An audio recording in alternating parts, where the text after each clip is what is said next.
everyone, and welcome to Worth the Calories. I'm Matthew Vose. And I'm Catherine Vose. So we have just watched the Great British Bake Off 2018 series finale. Final. It's a competition, it's a final. Finale sounds more grandiose and cakey, though. Yeah, I think finale, if it's like a narrative, and now for the finale, but it's a final because it's a competition. So it is an event. Fair enough. Yeah. Fair enough. Don't know. And that was a travesty. I think all of that was a travesty. I think it was a travesty. Not the winner. I think the challenges. They weren't the best challenges, were they? I think any one of these challenges on any other week, fine. I'd be annoyed about the technical challenge particularly, which we'll come to. But they're not great challenges. They didn't feel particularly finale-esque. Yeah, they didn't. There wasn't a lot in them that seemed to be taxing from what we saw. I know that no, that's not fair. They all had very complicated elements and very technical, difficult things that they pulled off well because they're excellent bakers. But it feels a very far cry from create this impressive cake thing, this different style of cake that you've done before, something complex and... I'm just trying to think what they've done for the showstopper in other finals. And I'm feeling that actually it's been more about producing a feast and doing a variety of things rather than producing a gimmick. Yeah. So the final last year was different types of bread. So spelt and rye. I've got sweet chocolate breads. The technical was ginger biscuits. And the showstopper was a large entremet. What's that?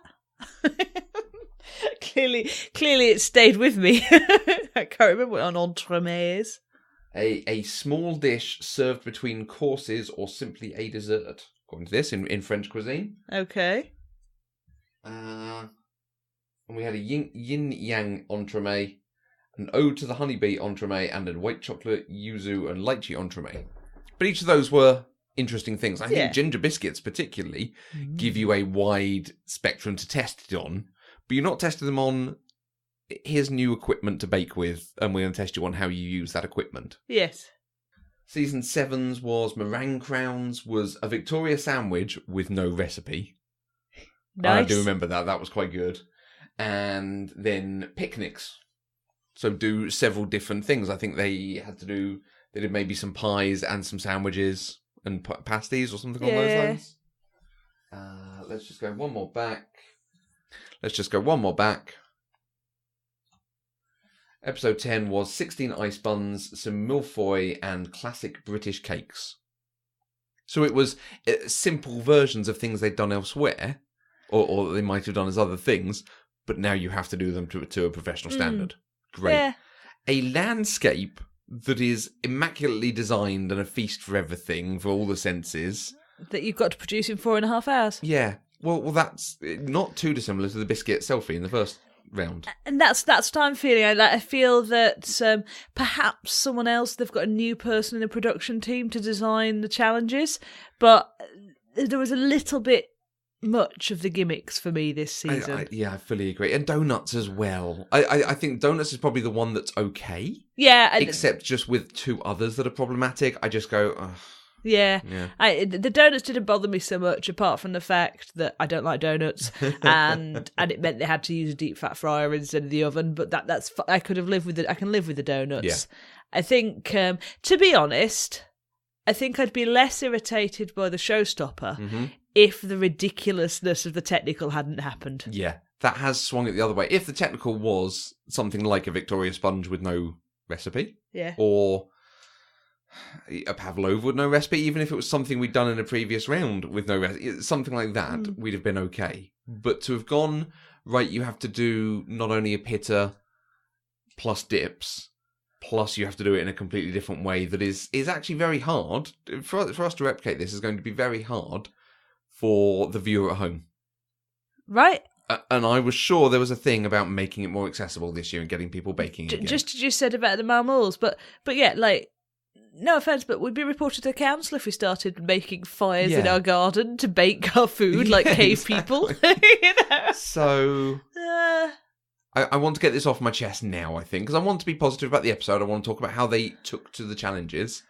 I think these challenges were a bad stroke and should have been something different to really show the quality of the bakes they've done elsewhere. And I don't think they've achieved that. I think the landscape particularly has ended up just, well, we've got a bit of creme patissiere and a bit of a cake and a bit of a dip and a bit of a biscuit, and it's not one flourishing thing. And also, I think it's turning it also into more of an art competition. Now, and I know that your decoration skills are part of the home baker's sort of set of weapons, but creating a whole land, I don't know, it's just something different. Design of a structure and something along these lines is different than decorating cakes and donuts and other baked things. I agree. So, I've gotten that off my chest. Do you have other comments to say on the challenges themselves? No, I think that the technical has just irritated me completely. Yeah. But let's move beyond that. Yeah, we'll come to that in a second. First off, iced donuts. 2 different types of iced donuts, 6 of each, a ring and a filled donut, 3 hours. Fine. Yeah. And I think they all did a pretty good job. Yeah. I think that they all would have been very good and very well done. I think all the flavours picked were very good. Yeah. No one went for just a jam donut, which I thought was interesting. I wonder if there's if you go for a jam donut, it's got to be the most perfect jam donut you've ever made. Also, yeah, because everyone has got a taste memory to compare it to. Absolutely, yeah. So actually, that would have been a dangerous ploy. What's your taste memory for a jam donut? Where do you go back to and like, oh, that was the time I had a jam donut that was exceptional? I don't know where it goes back to, but I definitely a good jam donut is a thing of joy. Right. That's the only real type of donut that I like. I've not really been that on board with all of this obsession with Krispy Kreme that happened at work over the years, but I think it's at the seaside in Filey. Okay. There was a donut shop in Filey town. Okay. Yeah. Nice. Especially if it's relatively freshly baked. Nice. How about you? Have you got jam donut memories? 2. There used to be a shop in Horsham called Rising Dough. Okay. Or Rising Dough, one or the other. That did just very nice donuts and cheese straws and things because it was a bakery. Yep. And I can remember going there with my mum on Saturdays and buying, a loaf of French bread and a loaf of normal bread and that kind of thing. But particularly, the thing that comes to mind for jam donuts is the South of England show in Ardingly, not too far from here. Rising Dough used to run a stall there where they made donuts and served them hot and freshly done and freshly dipped in sugar, and it was amazing. And they were small, so you could have several. That was pretty exceptional. Nice. Yeah. Nice. Sounds good. I'm not sure what I have to say about the actual baking of this. I don't know about the actual baking, because I'm never going to make them, because quite frankly, I'm not going to welcome that much hot oil into our kitchen. Given how clumsy I am, that is not going to happen. Time for an air fryer. I wonder would an air fryer work for donuts? Maybe. Maybe. Dunno. Santa, can I have an air fryer? Yes, you can. Okay. Yes, you can. Oh. Now I have an air fryer too. I thought, as ever, Kim Joy's decoration was exquisite. I loved the little bees and things like that. I like the exquisiteness of her decoration in terms of the small detail she put in. But I think Ruby's, that sort of blue glaze she got on it, that's what would appeal to me. I mean, and I do like the Krispy Kreme more than you. I like donuts more than you. And that look of it is like, oh yeah, that looks scrummy. I think it's just different taste, because I looked at Ruby's, I was just like, oh, my fingers are going to get so sticky. And I hate having sticky fingers. True. Yes. Rahul's buttercream on the donuts would not have done it for me. You mean the donut wreath? Yes, I love that. Bless. Oh. I'm not sure I have much comment to make on the baking of them, the decisions to bake it, because again, it's not a technical that you can do much with. They did different flavours to the dough, but a donut dough is a fairly standard thing. Whereas again, I would have understood if they'd gone for a bread challenge. Oh, I'm back on the challenge thing, aren't I? Yeah. If they'd gone for a bread challenge that was make this type of loaf, but you can do it wholemeal, you can do it rye, you can do white, you can do whatever you want to do. I guess they thought, we haven't done donuts before, let's try it. But well, I'm sure they have. I'm sure they've done them in the previous series, but yeah. Maybe. I would quite like to try Rahul's mango filling. That looked amazing. Oh, yeah, I love mangoes. Okay. But for me, I'd be like, maybe I'd put it inside some shoe. Into a shoe. Into your shoe. You have shoes with you have your special shoes with the mango. Yes, exactly. Well, that is one of the recipes they've put up. So maybe I can imagine us using that filling for another thing. I'm sure there is something else we could do. Because I can't see me making donuts. Even if Santa did bring me an air fryer, I'm not sure I could see me making donuts, but I can see me making the mango filling and piping it into some choux profiteroles. Choux. Can I move on to the technical now? Yes. 6 pitta made over a campfire with 3 different types of dip: baba ganoush, salsa verde garlic, and salsa pepper. Remove the campfire element from this, and actually what we have is a staple bread and 3 dips, all of which I would like to know how to make, because I can see me serving them when we have friends round. I fully agree. I could see us both doing this. I'm tempted to get a hot stone, because actually they weren't baking over a fire. No. When they said fire, I was expecting this to be, again, a bread thing, but a twist bread. The sort of thing I used to do in the Scouts over a campfire and make it and then bake it in that and then do something with it. But this is effectively a hot stone challenge rather than a fire challenge. Yeah, I mean, I guess the only thing is the burning of the vegetables in the charcoal. Yes, that's still basically a hot stone. Yeah. If it's not raining at the weekend, we could pretend our gas barbecue's a fire.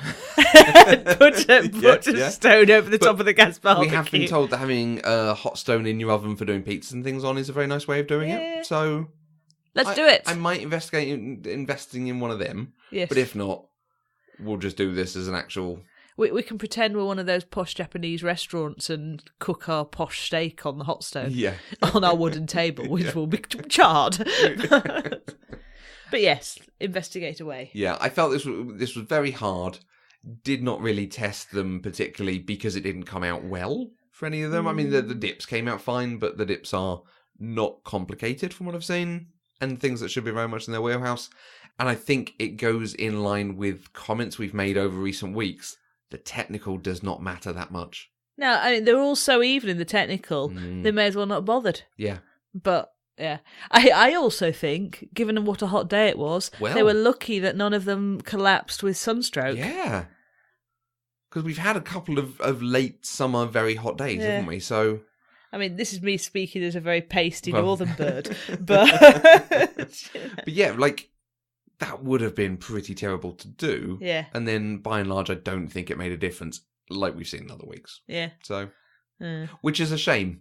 I think it's a shame. Because I think it made a big difference early on in separating out people who actually had knowledge and skills and could cope with the pressure of not necessarily having all the things. By this point, it hasn't mattered, but I feel like it has mattered in previous series. So they've judged the challenge better to give them something to go... Oh, we know this person's better at bread, so actually bread challenge leans more into them. For me, I feel a technical should be something that tests skills that they could be expected to have. I don't think any of them could be expected to have the skill to know what the hell to do with that blowing pipe thing they all seem to be playing around with and stuff. Yeah, so. Kim Joy won. Well done, Kim Joy. Yeah. Yeah, first technical win. I thought she'd won a previous one. I thought there was one that she got surprised on. I'm just looking across the sheets. I can't see one, but... Oh. And then we come to the last one. A landscape dessert. Beautiful, gorgeous, sounds good, tastes good, feels good. all the senses have to be done, including the sixth sense. You need to have dead people on it. It did amuse me that we had the mystical sixth sense element from Kim Joy and Ruby, and Rahul made a rock garden. Yeah, and talking about the people going overseas and finding something and then bringing it back to their garden. He's made a garden that digs at colonialism. I think I have extra respect for him for doing that. Like, yeah. Basically. We saw what you did on the Mars. I really shouldn't laugh about that, should I? But I do quite like him doing it. Yeah. I feel a bit bad for Kim Joy because I think hers was the most impressive. Because it was built on a cake and then had elements coming up from it afterwards. Whereas the other two went with, oh, well, I'll build up a cake and have that as a mountain or hills, and then I'll have biscuit and soil for paths. And I feel this is where we've got the slight confusion over which is more important, the design or the cake. Because I think a lot of the like Kim Joy's design, for me, was the best. Yeah. And it was beautifully executed. But in getting that design, what she didn't do was have the mix of different cake flavours that our champion did. Yeah. And I think the comment they made is a very, very fair comment. To do a ginger sponge and a ginger biscuit is perhaps not the best tactic at this point. Yeah. I think. I guess she was perhaps just going for the ginger theme, thinking it might be jarring to have a different flavour biscuit. Yeah. And I can see that as well. And ginger is, of course, very good for building structures. Yeah. So perhaps if she'd gone for a different sponge, I think perhaps actually, the ginger biscuit would have been good because you can build well with it, because you cook it to a very strong biscuit, whereas shortbread is very likely to collapse. And yeah. But yeah, if she built it on a gorgeous vanilla sponge, a cheesecake, a Torta Setteveli. But I guess looking at what Rahul did, the need for all of your flavours to be directly complementary was not necessarily the case. He had a chocolate cake, he had a lemon cake, he had ginger biscuits. Orange buttercream, cardamom diplomas, and he had ginger biscuits in there, And actually, perhaps, like, given their reaction, perhaps the artistry meant that somehow all the tastes were complementary, but it wasn't thematic in terms of the flavours he was using.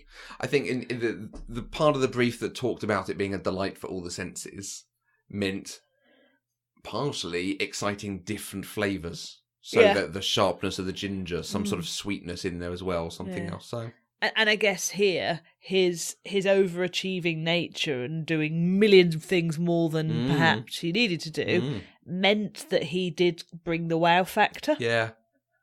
And they said his rough and ready look did work here because it was a landscape garden. So yeah. So one of his jars shattered. Oh goodness, we should probably make a comment on it. Yeah. That must have been a shock for him, and that shows you just how hot it was. I wonder what was in it. Was anything in it? You know, maybe it was just the air and the heat. Because as you said, all of the other jars they'd opened them up after that. Yeah. Because it didn't look like it was shattered with things. It didn't look like anything else was shattered with it. What was I thinking? I was wondering, was there something in there? Was there a bicarb soda or something that had reacted in the extreme heat? Maybe. And given off a gas that actually expanded and had nowhere to go? But you knows? could also be right. It could have come from a very cold environment, gotten hot very quickly. Yeah. I don't know. But yes, I felt a bit bad for him at that point. Yeah. As we've had in other weeks where people have cut themselves, things happen, it's exciting to see all the production team and other things going on. Yeah. It is really exciting to see it happening. yeah, definitely. It's nice to see that actually there are about 15 other people around the place. Yeah, I would love to see some of this from the baker's perspective, effectively. So overall, do you think Rahul was the right choice? Yes, I think so. I will admit my heart was going for Kim Joy. I think because of the beautiful design she did, and I think that set her a step above. I think she was as good as anyone else in terms of the flavours and the quality of her baking. But was better than anyone else on design. And she did flavours and styles that we quite liked as well. Yeah. But her choice in putting it together, I think, is what's allowed someone else to take it this week. Because up until her tasting, I thought she had it. I think Raoul is the correct person. I think this week he was the most consistent across all three. Yep. I think he has clearly actually dealt with that shattering better than perhaps they edited it to show us, because it didn't seem to. Maybe he ran out of time a bit more than necessary at the end, but he probably always was going to, and it still came together really well. And he did more. Yeah. In that time, I think than the 2 cakes and the biscuits and whatever magic he was doing with his piping at the end. Yeah, I think it was just very, very stiff buttercream. So he was piping and lifting at the same time to grow it. Yeah, really good. Yeah. And I think a couple of rubies had melted or not done very well in the heat. Yeah. Which you sympathise with, but they have made comments about you need to take that into account when you're baking. Yeah. If it's going to be that hot, you don't bake things. And they are in a tent. Yeah. I mean, do you remember before our wedding, it was hot in that tent. Absolutely. And the florist and the cake lady were worried about the stuff. I guess it gets hot in tents. Absolutely. Especially when we you've didn't got get married in the tent. It was a marquee. It's just... glorified tent. It was a tent. We went camping and got married. Gretna Green. But we didn't even pay for the hotel. But I think Raoul definitely this week was the most consistent, and I think over the series. I agree. Yeah. I agree. And like whilst going into this week's episode, my heart was with Ruby because I just love her attitude. Like I think you're right. Rahul is a little cake genius. Yeah. And certainly I think this week's Showstopper Challenge, just the quality and the quantity of what he produced, amazing. I think everyone's attitude this week was superb. Yes. I think Kim Joy was just calm and just going in to do really well. Everyone was calm, but Kim Joy extra. She just got through, did the piece, and I'm finished. Yeah. Done. I've just kept my head down and gotten on with it. Ruby made so many comments about, I'm just going to keep doing it, just going to keep doing it, and got there. And we loved her post-it notes. Yeah, absolutely. I really like seeing things like that. That kind of, I'm going to wish it into existence. Absolutely. And Raoul, even after the first day where he thought he hadn't necessarily done as well, and I thought he hadn't necessarily done as well as Kim Joy, he was still just going to come back tomorrow and show how good I am. Yeah. And just going to keep working at it. Yeah. Yeah, so I think everyone's attitude was really good by this final point. I agree. I agree. So a good series. Yes. I think the ending, not as strong. Yeah, I'd agree. And I think just a plea, if you're listening, production company, please, less gimmicks next season. Yeah. And I think that's a little bit hard for me because it's coupled with an opening episode that wasn't as good. I think opening with biscuits was not as good as opening with cake. I think it didn't work as well, and the challenges were not as good even at that end of the series. Yeah. But the bakers were amazing. Absolutely. Yeah. Prue, amazing. We do love Prue. I like Paul. I like Paul. I like the contrast he offers to Prue. Yeah. And I love Noel and Sandy. Yeah. So the show as a whole, still one of my faves. Yes, absolutely. The series was very, very good. Yeah. Yeah, really enjoyed it. So technical challenges. Let's talk last week's. It ended up just me doing Torta Setteveli. Thank God. Thank you, Matthew. Thank you. Because Catherine's a wuss. And Mandy, it would have cost ridiculous amounts for her to have bought that much double cream and some of the ingredients she needed. So it ended up just me. So let's hear how I did. Okay. Yep. Okay. I don't do an intro to this bit, do I? No. So we've got an awful lot of chocolate cake in our house. A lot of chocolate cake. One was a happy baking experience. one was a slightly more stressful baking experience. This might be the first time I fall asleep on a podcast.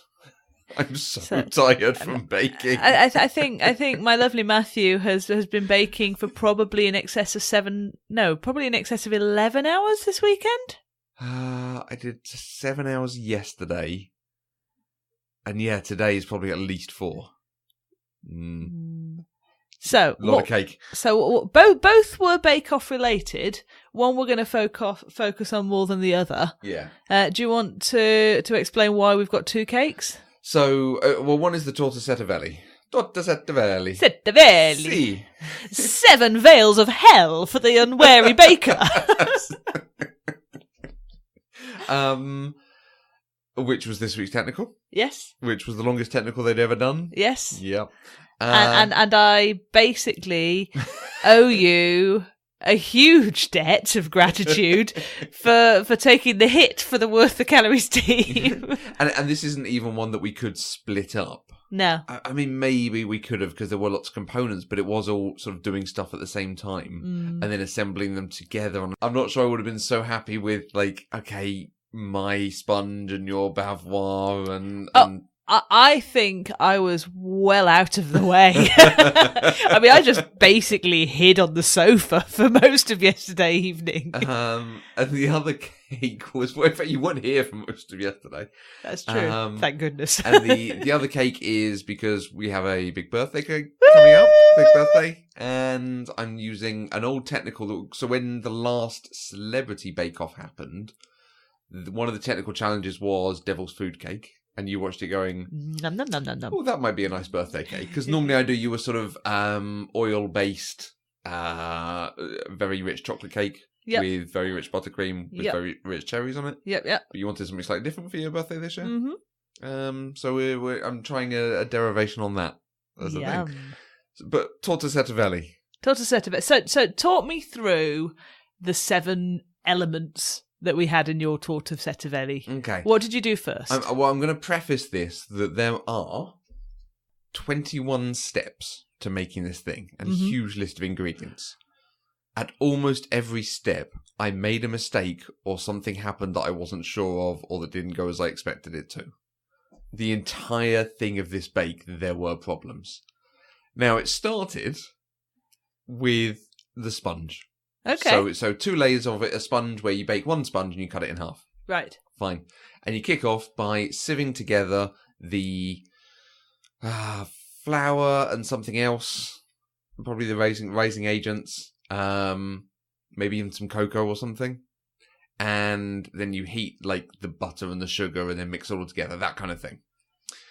I sieved the sugar into the flour and the cocoa. As my very first step, I just assumed, dry ingredients, let's sieve them together. But no. So instantly, I then had to throw out the first batch of flour and sugar and cocoa, because once you sift it together, you can't unsieve it. Not in the amount of time you had. Such as the heat death of the universe, we're all tending towards room temperature. Yep. To quote Tom Stoppard. Okay. That's not just me being morbid, okay? And then start again. So the sponge itself is not terrible. I think the sponge outcome was good. Yeah, of all of it, that might be the bit that came out best. It's very much you whip up the eggs and then you fold all the dry ingredients into it, and so on. Yeah. Fine. So, and that went... And it's a Genoese sponge, isn't it? Yes. Yes. Yes, absolutely. Genoese sponge. Sorry, because I've done 2 cakes. And the day before I was making muffins as well. I have a little bit of like everything's kind of merged into one. Bless you. Do we need to give you a day off cake? No, possibly so. So you make the sponge. Fine, it goes in the oven. And the other thing with this is it's a 26 centimetre cake tin. Which is quite big, right? I have had to buy a new cake tin for this. I did not have one that big. So we now have a 10... and a 9 and several 8s and like a 6 and a 4. Not a hardship to have more baking toys though. No, and like at least they do stack nicely. Like it doesn't take up that much more space than a 9 because the 9 now sits in the 10, so it's okay. Yeah. But like the first thing was having to buy a new thing. So this is a big cake in the first place. Yep. Okay. Layer 2. Well, and it's not technically a layer, it's a sugar syrup. Okay. So, and the idea being you make sugar syrup, you put that on the sponge and it keeps the sponge moist, adds sweetness to it, and in this case you add some kirsch to it. Okay. And it gives it a slightly more alcoholic taste. Not kirsch. Hazelnut liqueur. Hazelnut liqueur. Yes. So I've had to buy a whole bottle of hazelnut liqueur for this. Which sadly was not to your taste. Which is not to my taste. I'm sure it won't go to waste though, will it, Catherine?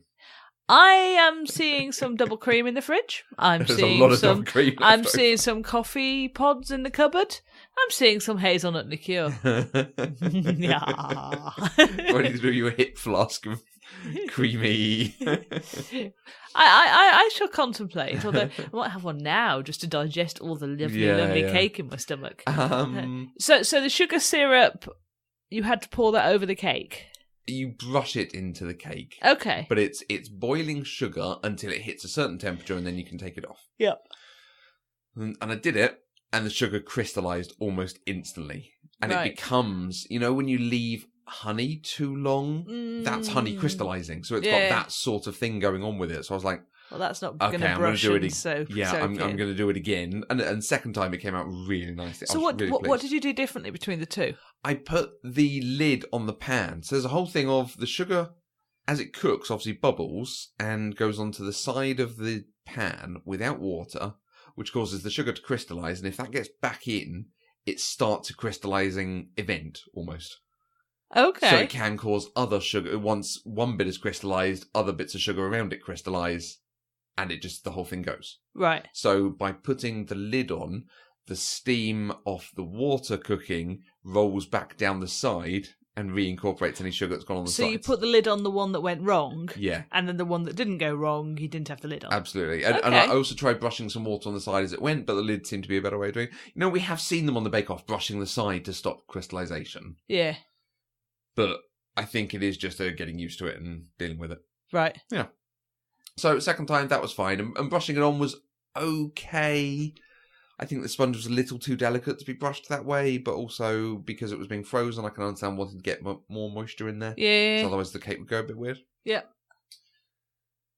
So we've now got a cake drenched in sugar syrup. Yes. What happens next? Well, you assemble it all at the end. Right, but effectively, fine. if we were imagining assembling it, the next bit is you make praline. So you toast some hazelnuts. You toast a lot of hazelnuts. 2 bags worth of hazelnuts. You cook some sugar again until it hits a certain temperature. You take it out, you pour it over the hazelnuts, and eventually that cools down into praline brittle. Yep.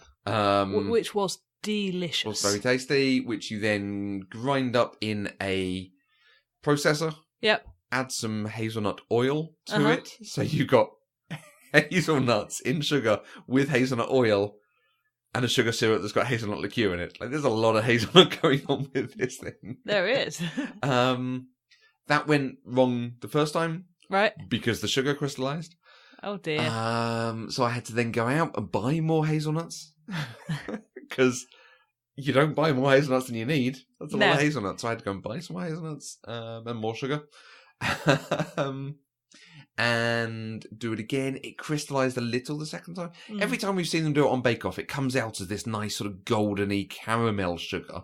I did not get that. So I don't know if either I'm supposed to have used golden caster sugar or dark sugar. Yeah. Like a light or dark sugar, but not white caster sugar, or I hadn't cooked it for long enough. But definitely the sugar thermometer said it was at the right temperature. Yeah. So who knows? Put it through the processor, added oil to it, came out, and actually that bit of the brittle came out fine. Mm-hmm. You then make the hazelnut bavois. Yep. The cream, which is milk and cream and some of this praline paste that you've made. Okay. So 2/3, 3/4 of the praline paste, something like that. Melted down all into one. So I think that might be the nice marble picture that I took from the baking yesterday. Yep.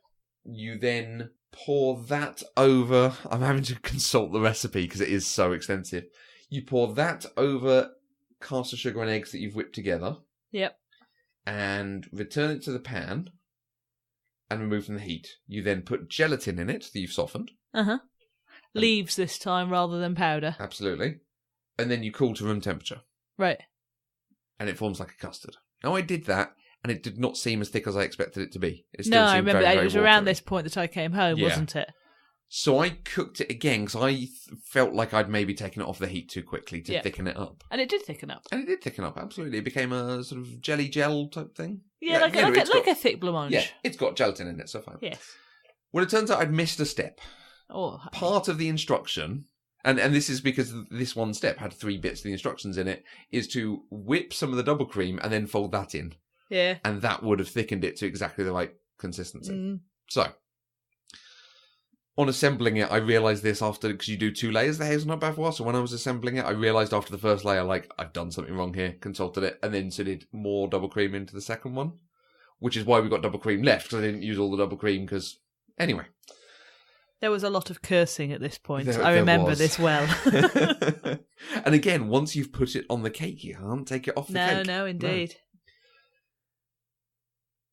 So after that, you make what's called the praline layer. The praline layer, which is the praline paste that you've made. Yep. Combined with chocolate, melted chocolate, and melted butter. Yep. And feuilletine. As in millefeuille. Yeah. Feuilletine, which is, I don't know what it is. I probably should have looked it up. It's effectively very rich cornflakes. Yeah, it's like someone made sort of like some very flaky biscuits and then bashed them up. Yeah, exactly. It's a biscuit version of breadcrumbs. Yes. Now, what I did wrong here was I didn't buy any feuilletine. Oops. When I was placing the order and I was going through the list of ingredients, I was adding the Ocado basket, I did not add feuilletine to the basket. Because who the hell's ever heard of it? For reasons. So I went to Sainsbury's. Yeah. And Sainsbury's don't stock it. And I went to Waitrose, and Waitrose do stock it, but we couldn't find it. Until, just as I'm about to give up, I realised there is a hidden space for it on the shelf, and it's at the back of the shelf behind other ingredients. Secret feuilletine. So it's me on a shelf in Waitrose, reaching through to, Narnia to pull this feuilletine back. Was it worth it? I think they said on the show, once you add the chocolate and butter to it, it is effectively very rich, very expensive cornflake cake. Yeah. And I think that's exactly what it was. Yeah. The mistake I then made in the assembly of the praline layer was you had to add 40 grams of feuilletine. Mm-hmm. Feuilletine comes in 30-gram jars, so I measured out 10 grams. Yep. I only added the 10 grams from one. I forgot the other 30. So I did You were just a bit befuddled by this point, nothing went you? right for whatever reason. So I kept thinking, this is thinner than I expected it to be fine. And then suddenly I saw this jar of feuilletine that I hadn't opened and went, oh, yeah. So I was able to add it, and that was fine. So that was a mistake I recovered from without waste. That was okay. And I will say, one of my favourite elements when eating the thing is actually the crunch of the praline layer. Okay. I really like it. Okay. Then you start assembling it. Mm-hmm. So you wrap it in an acetate collar, and you do sponge, and you do sugar syrup, and you do praline layer, you do the bavarois, and then you chill it. Yep. And then you do sponge, and you do sugar syrup, and you do more bavarois, and then you freeze it. Yep. And then you make your mousse. So I'm not at the point you're assembling this cake. He calls it generously. Building this, whatever this thing is going to be. You're not actually done cooking, so you then make the mousse. Which was a slightly different way of making mousse than I've done elsewhere, but that actually, to be fair, came together all right. Yeah. I feel I've had more egg in chocolate mousses that I've made before. I think that's what the way I've done it is, particularly, I think, maybe egg whites and folded it in. I feel like it folded in chocolate to that, but who knows? Yes. So you make your mousse, you then put the mousse over the top and sides and freeze it again.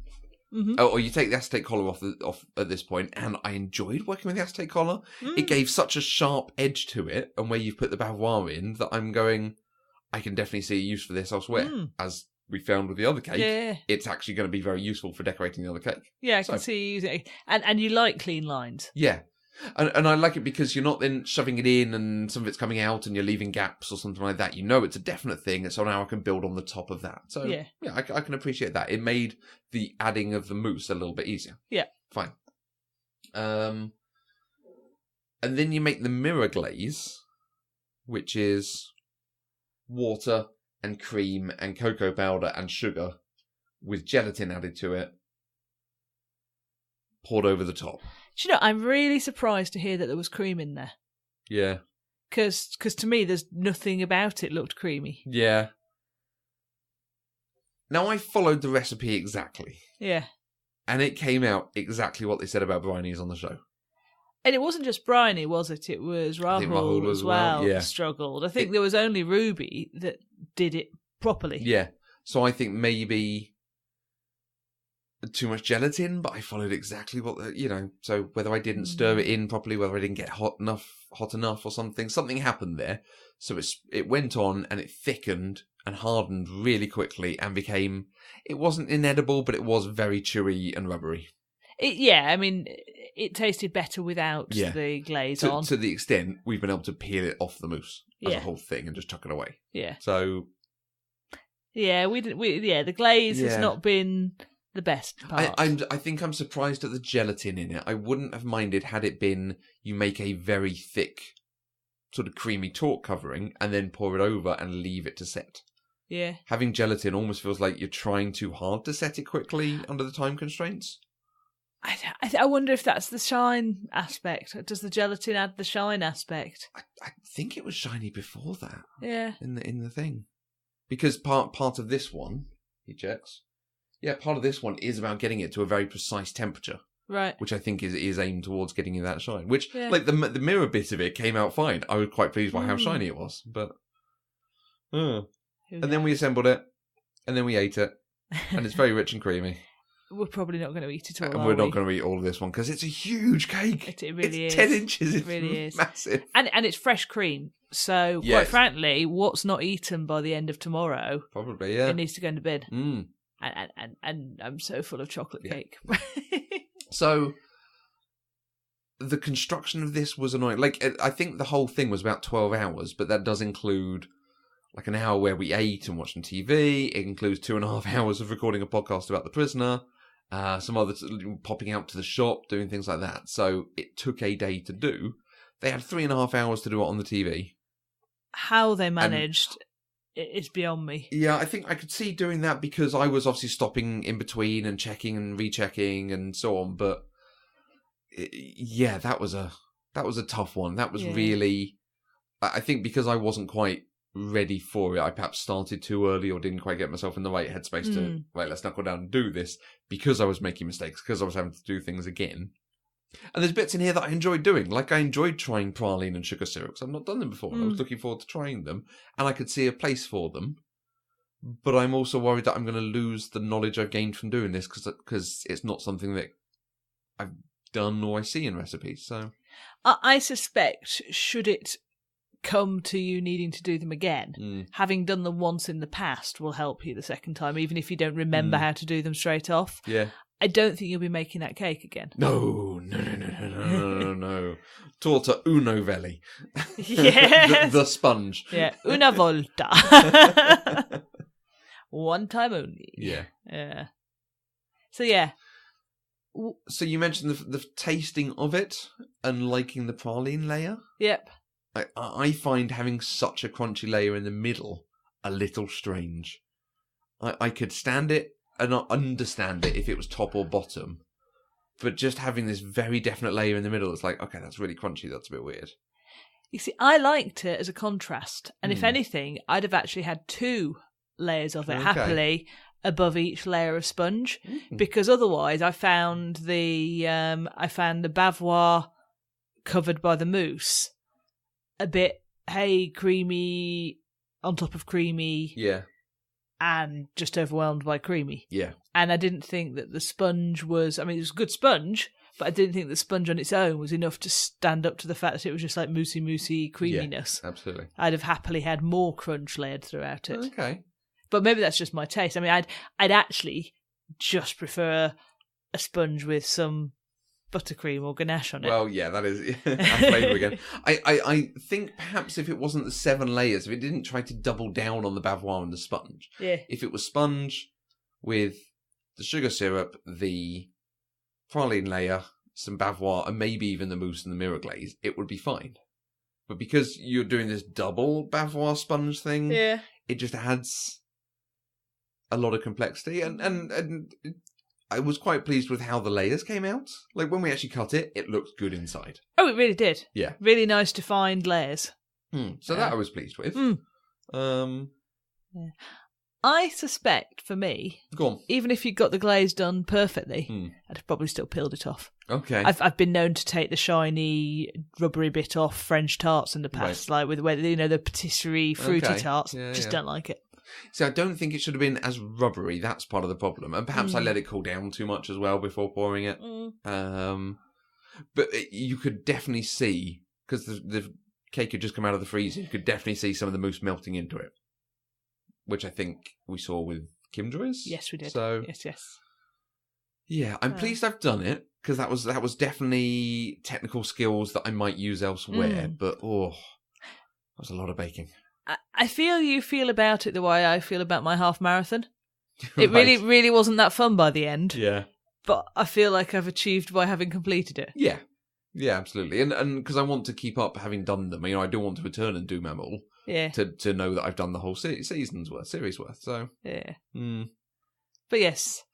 We don't recommend this. Try this at home. No, this was a tough one. And certainly not compared to today's. That was a lot, and this was from a celebrity one, so it was a much easier technical challenge. But it was stuff more in my wheelhouse, the sort of thing I've done in different versions elsewhere, and I was making up a bit of it myself to make changes to it. So we wanted to incorporate a cherry flavour, so I was doing a bit more of that, and I can also feel that some of the stuff I've done the series of the Bake Off and doing this podcast, I'm a little bit more capable at some of it, and going, oh, actually, if I used acetate here, that would be a nice way of doing this, and so it's good. I think it shows the technical challenges have been stretching us. We just don't necessarily need to do them again. Yeah, basically.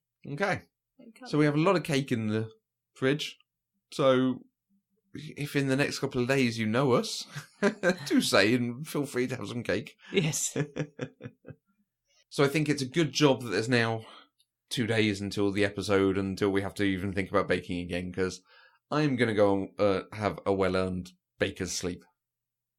Does a baker sleep 13 hours? That would be nice. Something like that. That would be nice. I'm not entirely sure what time my first conference call is tomorrow, but...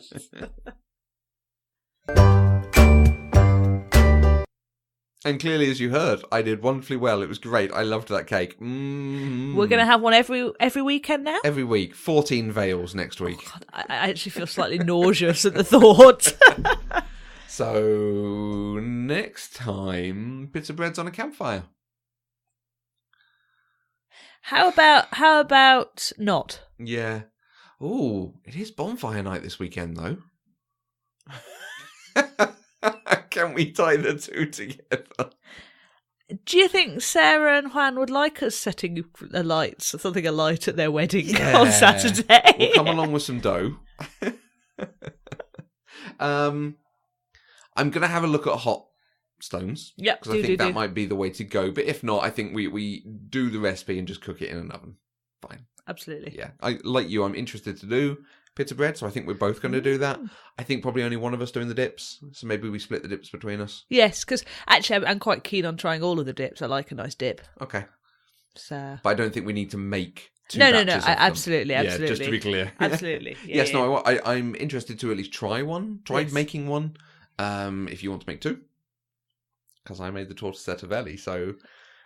Honey, I will make whatever you like. One layer. I've got 6 in reserve. Cats have 9 lives. Matthew has 7 bakes. And we will see how that goes. I think this is obviously going to be us wrapping up for how the Bake Off goes. Yep. We'll come back and talk about the technical challenge. Yep. I'm going to try and do some special stuff during the close season as well. Let's see if we can do a few more episodes. So make sure you stay subscribed. Yeah. Because we will try to release a few special episodes over the coming weeks and months and year. Guys, this me and Matthew going to make me cake. I'm going to make you cake. I do have another cake to make you for your birthday, so that's coming up.